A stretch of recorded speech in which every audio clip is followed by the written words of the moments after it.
Olá, portistas, sejam bem-vindos a mais um Dragão Autêntico, desta vez para fazer um bocadinho de uma análise à pré-época do Futebol Clube do Porto, da temporada 2017-2018.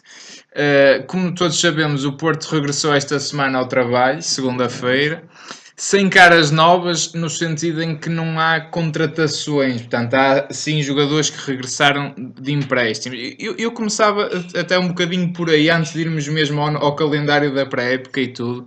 O Porto não tem reforços no sentido de contratações, mas tem jogadores que estavam emprestados e que regressam ao Porto. É o mais parecido com reforços que o Porto tem. Em relação a isto, de facto, a gente, pelos vídeos que já fez já nos referimos a isso do mercado de transferências, eu espero é que o Porto esteja um bocadinho à espera também do momento certo para atacar as posições que são preciso reforçar. Eu, na minha opinião, acho que o Porto só vai comprar depois de vender mesmo e fazer os tais 100 milhões do fair play financeiro. Mas também acho que se tem que apressar porque há todo um planeamento a fazer. Quer dizer, senão vamos começar uma pré-época e vai ser mais uma pré-época que vai cair. De alguma maneira já um pouco como o que aconteceu na época transata, não é? Em que de alguma forma depois até jogadores que tudo indicava até viessem a ser titulares acabaram por ser preteridos em função de outros, porque entretanto deu-se retoques diferentes à equipa, decidiu-se inclusivamente quase até um sistema de jogo diferente, alternativo àquele que estava a ser testado na pré-época, e portanto isso é que não convém mesmo, porque a pré-época naturalmente que se destina também a pôr bem fisicamente os jogadores, a pô-los preparados com resistência, mas é também um ensaio muito importante para um trabalho que se quer e sobretudo quando se tem um treinador novo, ainda mais por isso. Aí que eu ainda quero... mais por isso, não é? Exatamente. Porque o treinador certamente quer transmitir as suas ideias, não só a sua filosofia de estar, e isso no Sérgio vai ser fulcral, mas também a sua filosofia de jogo, de futebol, não é? É precisamente isso que eu queria dizer. Portanto, acho que estar a adiar e a tardar a definição do plantel, que eu percebo que este ano seja complicado por causa da questão do fair play financeiro. Também, se me permites, não temos a ajuda do calendário, porque tivemos as seleções, há muita gente ausente, que também vai dificultar um bocadinho. Mas seja como for, o Porto também não tem, por exemplo, a pré-eliminatória da Liga dos Campeões este ano. Sim. Portanto, de alguma forma, eu diria que nos primeiros 15 dias vai haver ali algum déficit, não é? Porque estamos a ver que o Porto tem 19, 20 jogadores neste momento e depois se calhar vai chegar aos 30, mas isso não me assusta. Mas ainda irá a tempo, isso não é isso que assusta, de facto. Não me assusta o Porto ter jogadores de férias ainda, assusta-me o Porto ter jogadores que se calhar estão e metade destes não vão ficar, uns que estão de férias se calhar vão todos ser vendidos, isso é que me assusta, porque a indefinição, sinceramente, acho que ainda é completa. Eu tenho a expectativa que não haja uma mexida tão drástica, não é? Não era nada conveniente. E eu temo o pior, e já agora, mesmo antes de irmos à pré-época, a gente também já se pronunciou sobre isso no Facebook, mas também uma palavra sobre a transferência que deve estar quase a ser consumada, esperemos que não, do Rubem Neves. Eu queria dizer só o seguinte: se querem vender o Rubem Neves, que acho mal, digo já que acho mal vendê-lo para começar, porque foi um jogador muito mal aproveitado no Porto e é um jogador que é capitão da Liga dos Campeões mais novo da história. Mas se o querem vender, ao menos vendam-no para um clube que ele mereça estar. Não é enterrá-lo, que não existe outro termo, não é enterrá-lo na segunda divisão inglesa com um treinador que até nem apostou nada nele, no Espírito Santo, não é? Portanto, não vejo como é que o Nuno Espírito Santo seja partidário ou seja adepto de um futebol onde tem cabimento o Ruben, exatamente, não é nada contra as ideias do Nuno Espírito Santo, mas é precisamente, então vamos dá-lo a um treinador que não vai apostar nele, é sobretudo por uma questão que eu acho que aqui há alguma perplexidade e também há um aspecto que eu acho que é muito importante, que é este. Eu acho que todos os jogadores que vêm da cantera, que vêm das escolas, deviam manter-se mais tempo na equipa. Haver uma exceção ainda se compreende porque o Porto está no desespero do sufoco financeiro. Mas a exceção foi o André Mas a Silva. exceção que não se torna regra. Foi. Porque senão então lá vai a linda conversa de que estamos a voltar outra vez a recorrer às escolas, a criar aquele espírito de crescer, viver no clube. Senão quem é que vai fazer a mística do clube? Quem é que vai, digamos, transportar a história do clube? São jogadores estrangeiros que estão aqui 2 anos, 3 anos. Há os que chegam e que são muito bons e que há de manter e que também rapidamente sentem o que é ser Porto. Mas são esses jogadores que nós temos que voltar a apostar, não é?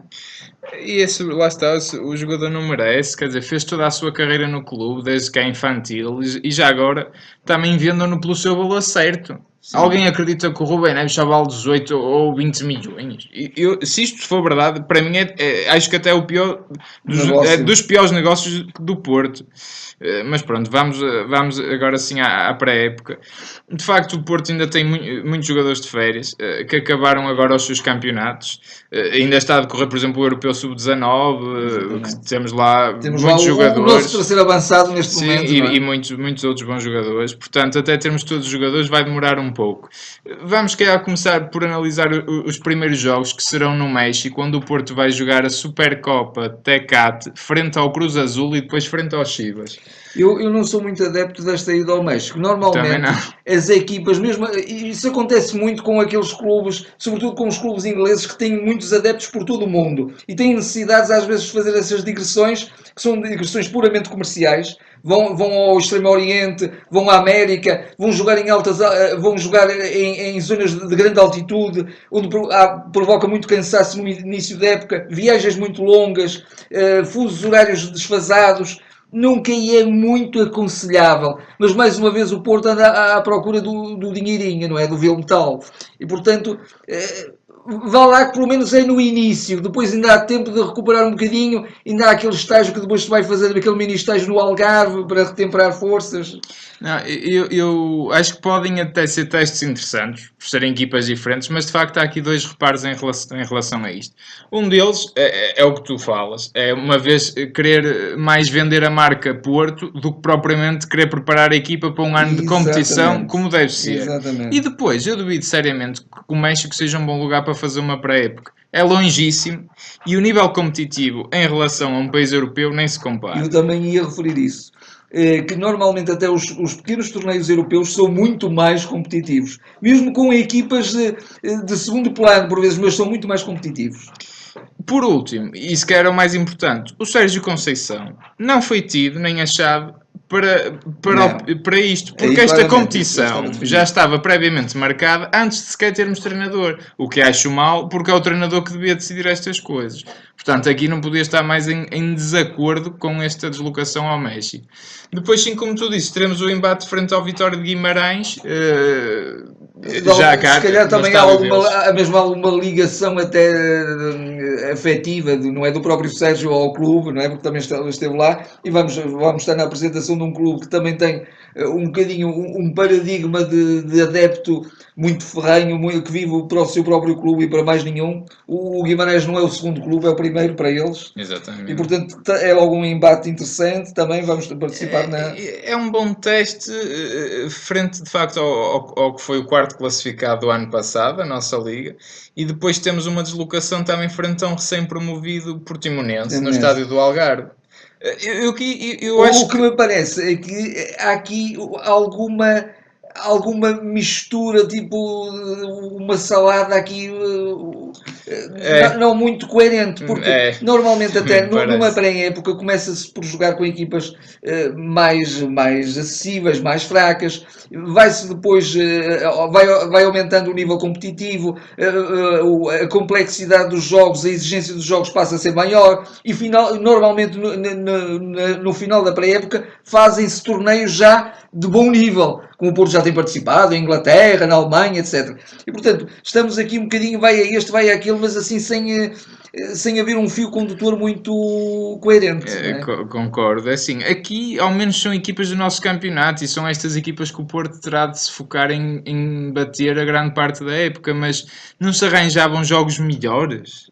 com equipas de nível europeu. Quer dizer, o Futebol Clube do Porto, apesar de tudo, é uma equipa que joga às Champions todos os anos. Acredito que arranjaria facilmente outro tipo de jogos. E esses jogos dão muito mais estaleca e muita melhor preparação do que equipas do nosso campeonato. A verdade é essa. Sim.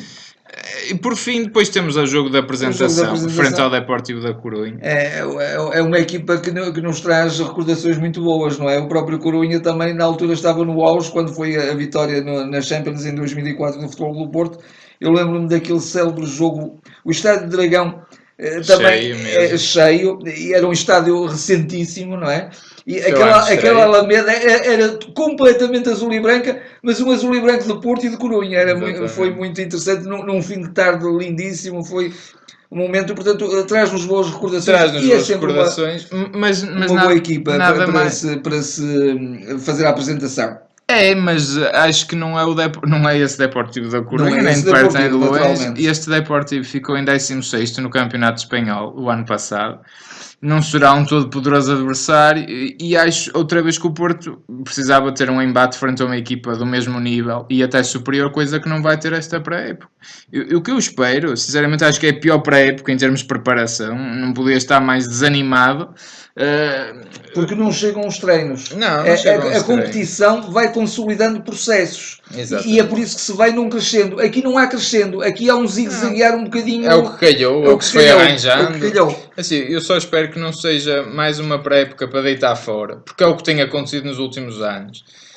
E parece que não se aprende com isso. Que se retirem ideias de jogo firmadas, ao menos, processos bem definidos e, sobretudo, boa preparação física, que é também para o que serve essencialmente, e idealmente que se retire a base do plantel, coisa que também não me parece que esteja para acontecer, mas pelo menos ter aquela estrutura dorsal, pelo menos dos jogadores que vão fazer parte por um lado não mexer no plantel na sua espinha dorsal, e por outro lado também no Sérgio Conceição aproveitar o que não aproveitou o Nuno Espírito Santo. O Nuno Espírito Santo depois acabou por optar por uma equipa base que não tinha nada a ver com a equipa da pré-época. Eu recordo. E acho que, apesar de tudo, há elementos, até os tais reforços que nós chamamos de reforços, que são jogadores que estavam emprestados, mas de grande valor, que eu acho que o Sérgio deve potenciar ao máximo já na pré-época para dar continuidade a esses jogadores. Tenho essa expectativa e essa esperança. Recordo o ano passado que, por exemplo, vimos um João Carlos Teixeira a fazer uma pré-época brilhante que depois desapareceu. Porquê? Porque veio o Oliver entretanto. Portanto, para que é que serviu aquela pré-época? Para absolutamente nada. Até o sistema era o 4-3-3 e de repente mudou-se e nunca mais foi o mesmo. Pronto, assim, acho que em termos da análise desta pré-época ficou aqui já firmada a nossa opinião e não é uma opinião sinceramente muito favorável. Naturalmente que a nossa grande esperança é a esperança nos métodos, no critério, no cultismo do nosso treinador. Não é? Sem dúvida. Está assim concluído esta análise. Nós agora nas próximas semanas não vamos estar tão regulares, se quisermos dizer desta forma. É também um período de férias. Vamos tentar analisar um ou outro jogo de pré-época, se conseguirmos, e a evolução da equipa, mas estaremos sim mais regulares, depois no início do campeonato voltaremos a retomar.